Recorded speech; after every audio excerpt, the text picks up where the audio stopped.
अस्सलाम वालेकुम। जी दोस्तों, आज हम बात करने वाले हैं ब्लो टूल के बारे में कि ब्लो टूल किस तरह से काम करता है और इसकी प्रॉपर्टीज़ क्या हैं। तो आज ये सारी चीज़ें हम इस वीडियो में देखने वाले हैं और आइए इसको हम स्टार्ट करते हैं कि ब्लो टूल किस तरह से वर्क करता है। यहाँ पे मैं ब्लो टूल ले रहा हूँ। ब्लो टूल लेने के बाद यहाँ पे अगर मैं इसके ऊपर क्लिक करता हूँ तो ये देखें, ब्लो टूल जो है वो जब हम बाहर से इसको अप्लाई करते हैं तो ये देखिए अंदर को अप्लाई होता है। अगर हम अंदर से उसको अप्लाई करते हैं तो ये बाहर की तरफ जो है वो अपनी शेप को क्रिएट करता है। तो इस तरह से हम इसको अप्लाई कर सकते हैं। ये देखिए, अगर मैं इसका ये जो सेंटर पॉइंट है, सेंटर पॉइंट अगर मेरा इस शेप के अंदर होगा तो ये बाहर की तरफ काम करेगा। ये देखिए, हम इसको अप्लाई करके देखते हैं। ये देखिए, ठीक है।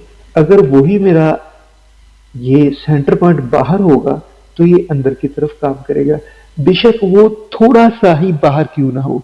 ठीक है, यानी कि अगर हमारा सेंटर पॉइंट अंदर होगा तो वो बाहर की तरफ शेप बनाएगा, अगर बाहर होगा तो वो अंदर की तरफ शेप बनाएगा। तो इस तरह से ब्लो टूल जो है ये काम करता है। इससे भी हम मुख्तलिफ शेप्स जो है वो क्रिएट करवा सकते हैं।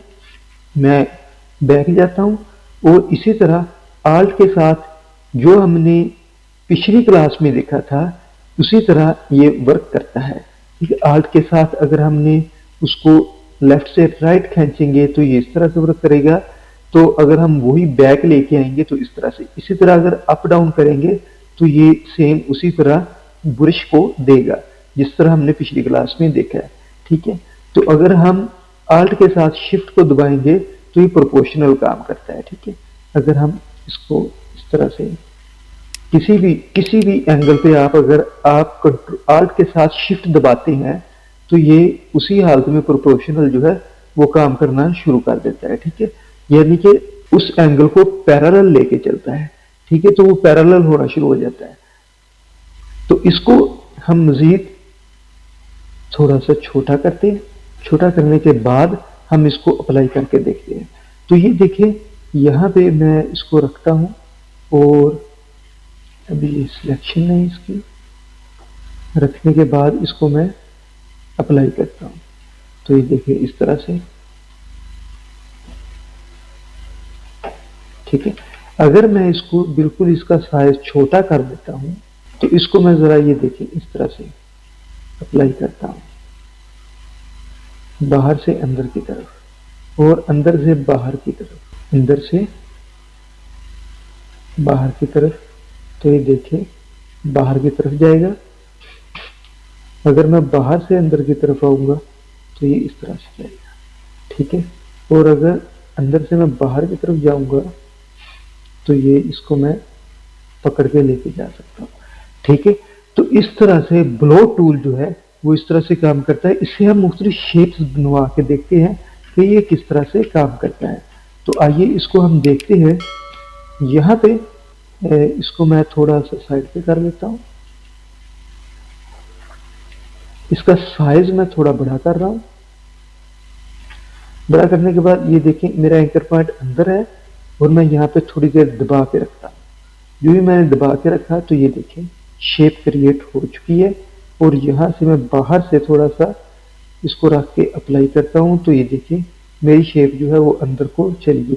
तो ये देखिए एक बेहतरीन डिज़ाइन जो है वो क्रिएट हो चुका है। इस तरह से हम बेहतरीन डिज़ाइन क्रिएट कर सकते हैं ब्लो टूल की मदद से। तो ब्लो टूल जो है वो इससे हम मुख्तलिफ चीज़ें क्रिएट करवा सकते हैं। ठीक है, इसी तरह यहाँ पे इसको मैं यहाँ पे भी अंदर की तरफ, यहाँ से अंदर की तरफ और यहाँ से इस तरह।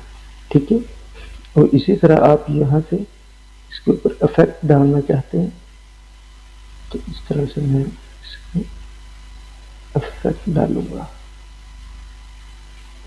ठीक है, और यहाँ पे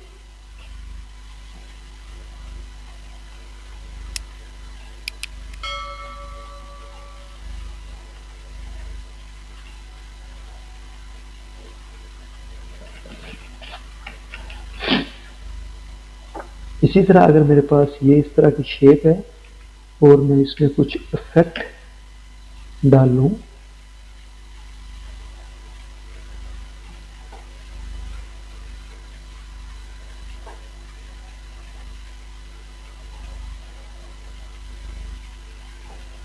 ठीक है, तो इस तरह की चीजें आप क्रिएट करवा सकते हैं और बेहतरीन तरीके से ब्लो टूल को यूज कर सकते हैं। तो ये था हमारा ब्लो टूल। तो मिलते हैं अगली क्लास में। अल्लाह हाफिज।